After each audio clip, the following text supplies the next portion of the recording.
Perkenalkan, nama saya Muhammad Faisal Badruzaman dengan NIM 2009451. Dengan materi yang akan dibawakan adalah pengertian dari moral.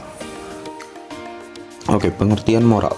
Moral berasal dari bahasa Latin mos atau moris, yang artinya adalah adat, istiadat, kebiasaan, peraturan atau nilai-nilai atau tata cara kehidupan.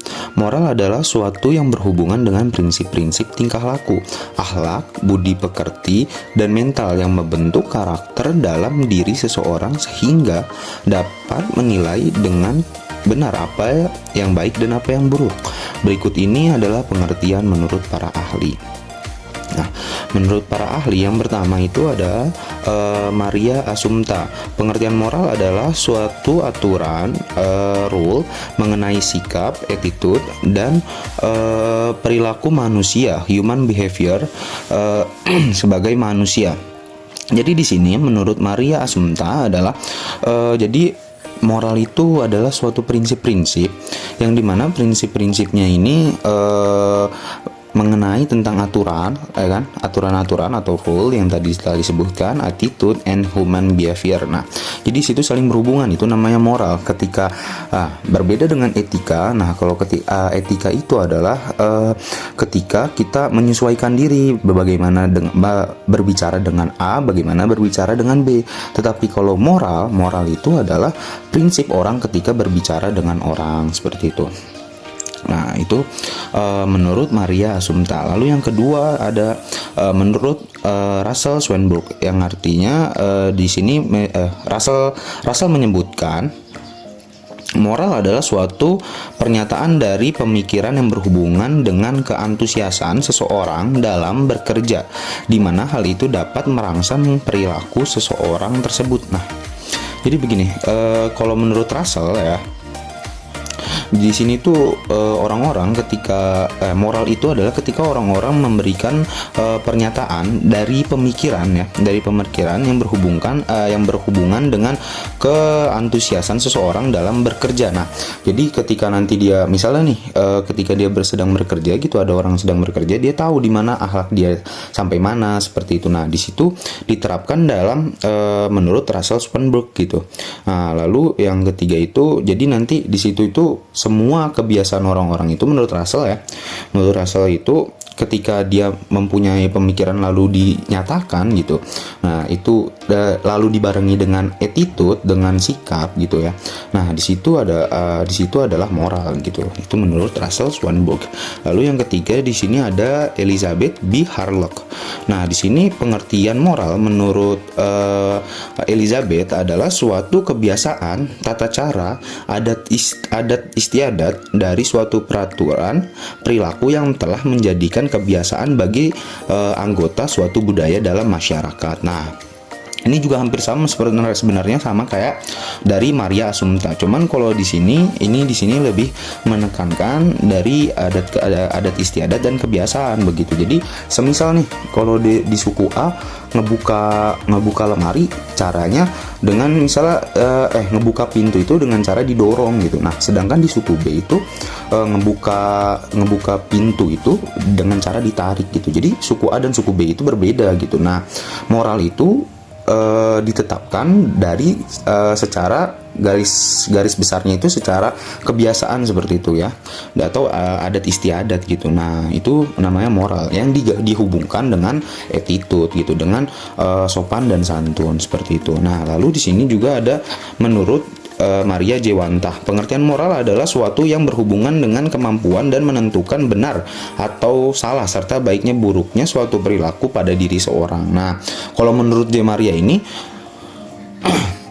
jadi moral itu ketika orang bisa nih berbicara nih dengan A baik, dengan B baik. Nah, di situ dia bisa menentukan, di mana dia ini bisa menentukan, oh kalau berbicara A dengan A baiknya seperti ini, kalau berbicara dengan B seperti ini, karena ya tadi perbedaan dari perilaku orang-orang tersebut, bagaimana mereka menerima pernyataan dari kita seperti itu. Itu menurut Maria Jewanta. Lalu yang kelima ada menurut Imam Sukardi. Di sini pengertian moral adalah karakter yang dicirikan sebagai suatu yang baik dalam masyarakat melalui nilai-nilai yang diterapkan makan bersama. Nah, kalau di sini menurut Imam Soekardi ini moral ini adalah suatu karakter gitu, ada atau suatu ciri ketika suatu kelompok itu menyepakati sesuatu gitu, suatu aturan. Nah, di situ itu terjadi namanya moral gitu, yang ya tentu saja dengan dibarengi dengan attitude atau sopan santun seperti itu. Nah, di situ baru bisa dikatakan moral. Nah, itu menurut Imam Soekardi. Halo, nama saya Aura Siva Alsabila dengan NIM 2005082 akan menjelaskan tentang faktor-faktor yang mempengaruhi perkembangan moral pada anak. Faktor-faktor yang mempengaruhi perkembangan moral. Secara garis besar, faktor-faktor yang mempengaruhi perkembangan moral ada dua, yaitu faktor orang tua dan faktor lingkungan. Bagi para ahli psikoanalisis, perkembangan moral merupakan sebuah proses internalisasi norma-norma di dalam masyarakat. Nilai dan moral terbentuk dari sebuah larangan-larangan atau perintah yang datang dari luar, biasanya datang dari orang tua anak tersebut, yang nantinya pada akhirnya menjadi kebiasaan dalam diri seseorang. Beberapa sikap orang tua yang harus diperhatikan sejalan dengan perkembangan moral anak, diantaranya yang pertama, konsisten dalam mendidik anak. Yang kedua, sikap orang tua dalam keluarga. Dalam artian, orang tua harus bersikap dan bertutur kata yang baik terhadap anak, karena setiap orang tua pastinya akan menjadi role model tersendiri untuk anak-anaknya. Yang ketiga yaitu penghayatan dan pengamalan agama yang dianut. Dalam artian, setiap orang tua harus mendidik anak-anaknya sesuai dengan agama yang dianut. Faktor yang kedua yaitu faktor lingkungan. Dalam pembentukan karakter seseorang, terutama dalam pembentukan nilai moral, faktor lingkungan sekitar sangat berpengaruh. Lingkungan sosial ini berfungsi untuk menjadi pendidik dan pembina, di mana seseorang bisa terpengaruh oleh orang yang di sekitarnya. Lalu selanjutnya ada faktor-faktor yang dapat mempengaruhi perkembangan moral anak. Yang pertama yaitu tingkat harmonisasi hubungan antara orang tua dan anak. Sudah kita ketahui bahwa didikan yang diberikan oleh orang tua akan senantiasa berpengaruh kepada moral sang anak. Yang kedua yaitu faktor role model, yang berarti bahwa seseorang akan senantiasa mengikuti segala bentuk perilaku dan perbuatan orang yang diidamkannya. Lalu yang ketiga yaitu tingkat penalaran, yang berarti semakin tinggi tingkat penalaran yang dimiliki oleh seseorang, maka semakin tinggi pula nilai moral yang akan dimiliki oleh seseorang tersebut. Lalu selanjutnya ada faktor interaksi sosial. Sudah kita bahas tadi bahwa lingkungan sekitar atau lingkungan sosial akan sangat berpengaruh terhadap perkembangan moral seseorang. Tidak sedikit anak-anak usia dini bahkan di tingkat sekolah dasar yang memiliki moral yang tidak sesuai dengan norma yang ada. Hal itu disebabkan karena yaitu yang pertama, kurang tertanamnya jiwa agama yang diberikan oleh keluarga atau orang tua, yang berarti bahwa sudah kita ketahui bahwa agama itu memiliki ketentuan-ketentuan atau aturan-aturan yang sudah mutlak. Yang kedua yaitu banyak melihat dari lingkungan sekitarnya. Dapat diartikan bahwa lingkungan sosial atau lingkungan sekitar sangat berpengaruh terhadap bagaimana perilaku seorang anak berada di lingkungan yang bagaimana. Misalkan, seseorang yang tinggal di lingkungan yang tidak baik, maka seseorang tersebut akan terbawa menjadi tidak baik. Lalu selanjutnya ada kurangnya kesadaran orang tua, di mana peran orang tua sangat penting dalam mendidik dan memantau bagaimana perkembangan moral seorang anak. Keterbukaan antara orang tua dan anak juga sangat berpengaruh. Karena jika seorang anak terbuka kepada orang tuanya, maka tingkat pelanggaran yang dilakukan oleh seorang anak akan rendah. Pada intinya, faktor-faktor yang mempengaruhi perkembangan moral seorang anak itu ada dua, yaitu dari internal atau sifat bawaan dan juga eksternal, yang tadi sudah dijelaskan. Anak dapat menentukan jati dirinya sendiri sesuai dengan nilai-nilai yang dilihat mereka di lingkungan sekitarnya atau di lingkungan terdekatnya, terutama dari lingkungan keluarganya atau orang tuanya. Halo, perkenalkan nama saya Melis Riwahyuni dengan NIM 2008598. Nah, pada kesempatan kali ini saya akan menjelaskan mengenai proses perkembangan moral menurut Piaget. Proses perkembangan moral menurut Piaget. Jean Piaget adalah seorang filsuf ilmuwan dan psikolog perkembangan Swiss yang terkenal karena hasil penelitiannya tentang anak-anak dan teori perkembangan kognitifnya. Piaget juga seorang perintis besar dalam teori konstruktivis tentang pengetahuan.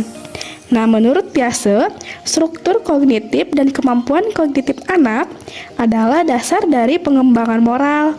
Nah, di mana perkembangan moral ini terjadi dalam 2 tahapan. Tahapan pertama disebut sebagai tahap realisme moral atau moralitas oleh pembatasan, atau yang dikenal dengan tahap heronomos. Tahap ini terjadi pada usia anak-anak awal, yaitu sekitar usia 4 tahun hingga usia 7 tahun. Pada tahap ini, seorang anak senantiasa dihadapkan terhadap orang tua atau orang dewasa yang memberitahu hal apakah yang salah dan hal apakah yang benar. Pada tahap ini juga, anak akan berpikir bahwa melanggar aturan itu akan mendapatkan sebuah hukuman. Contohnya, ketika seorang anak terpikir bahwa mengambil barang tanpa izin, maka akan mendapatkan hukuman dan juga akan berdampak negatif. Sebaliknya, ketika anak melakukan hal positif seperti membantu temannya di sekolah yang jatuh, maka ia akan merasakan dampaknya pula seperti mendapatkan pujian dari teman-temannya. Bahkan juga akan mendapatkan reward dari guru seperti mendapatkan sebuah bintang. Sedangkan tahap yang kedua disebut tahap moralitas otonomi atau moralitas oleh kerjasama atau hubungan timbal balik, atau yang dikenal dengan tahap automos. Pada tahap ini terjadi pada usia di atas 6 tahun atau pada masa pertengahan dan akhir anak pada usia 10 hingga 12 tahun. Anak-anak mulai tidak menggunakan dan menaati aturan. Contohnya, pada tahapan ini banyak sekali anak yang nakal seperti suka menyorot-nyorot dinding, sehingga banyak anak-anak lainnya yang terpengaruh melakukan hal yang sama, sehingga banyak anak-anak pada usia 10 hingga 12 tahun ini melakukan pelanggaran-pelanggaran peraturan yang sudah ada. Halo, saya Rika Lupiana dengan NIM 2009287. Pada kesempatan ini saya akan menjelaskan mengenai perkembangan moral menurut Kohlberg. Lauren Kohlberg lahir di New York pada tanggal 25 Oktober 1927. Beliau pernah menjadi profesor di 3 universitas, di antaranya Yale University, Chicago University, dan Harvard University. Pada teori perkembangan moral menurut Kohlberg, ini terdapat 3 level. Level yang pertama yaitu tingkat prekonvensional, level yang kedua yaitu tingkat konvensional, dan level yang ketiga yaitu tingkat postkonvensional. Pada masing-masing level tersebut terdapat 2 tahapan. Jadi jumlah keseluruhannya yaitu terdiri dari 6 tahapan. Pada level yang pertama yaitu tingkat prekonvensional, yaitu tahap yang pertamanya adalah tahap orientasi kepatuhan dan hukuman. Nah, pada tahap ini dijelaskan bahwa konsekuensi yang ditimbulkan dari suatu tindakan itu sangat menentukan baik buruknya suatu tindakan yang dilakukan tanpa melihat sisi manusianya. Secara sederhana dapat kita katakan bahwa pada tahap ini yaitu seseorang memiliki alasan untuk bertindak atau tidak bertindak sesuatu karena untuk menghindari hukuman.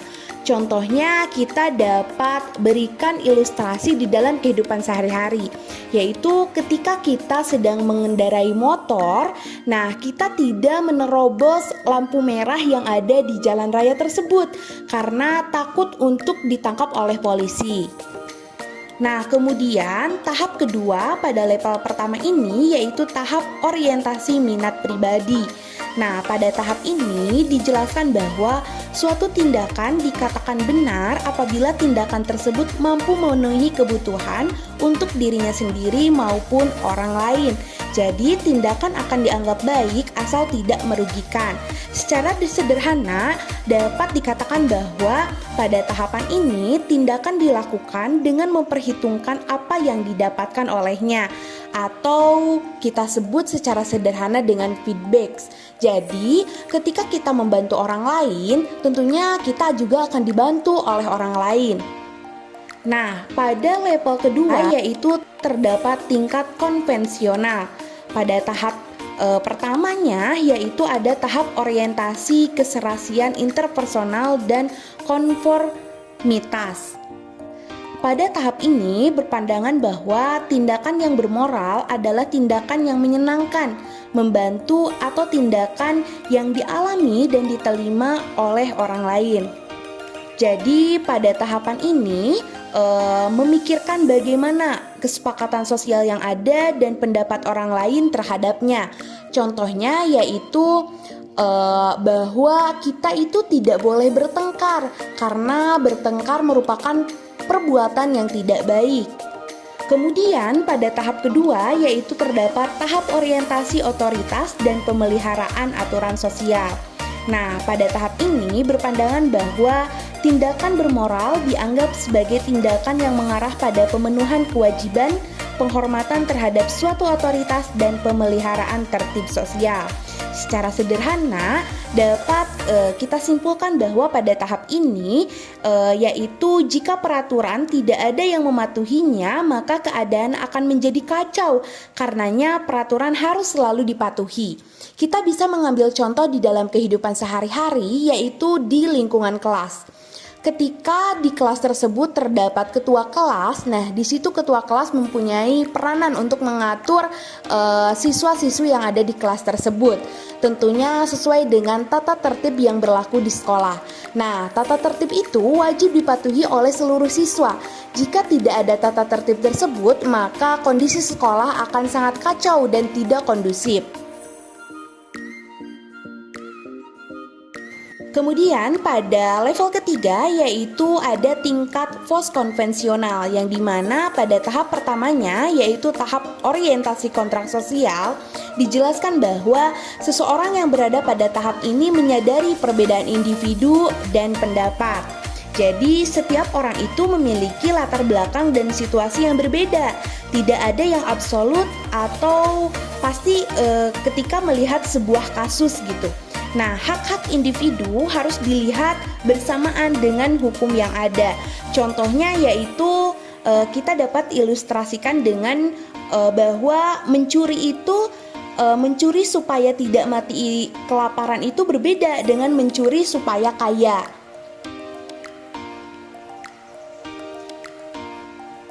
Contoh sederhananya yaitu ketika ada kasus bahwa seseorang akan melakukan apapun demi menyelamatkan seseorang gitu. Jadi dia akan melakukan apapun walaupun hal yang dilakukannya itu bertentangan seperti itu. Tetapi dia memiliki keyakinan bahwa hal yang ia lakukan itu benar, harus dilakukan.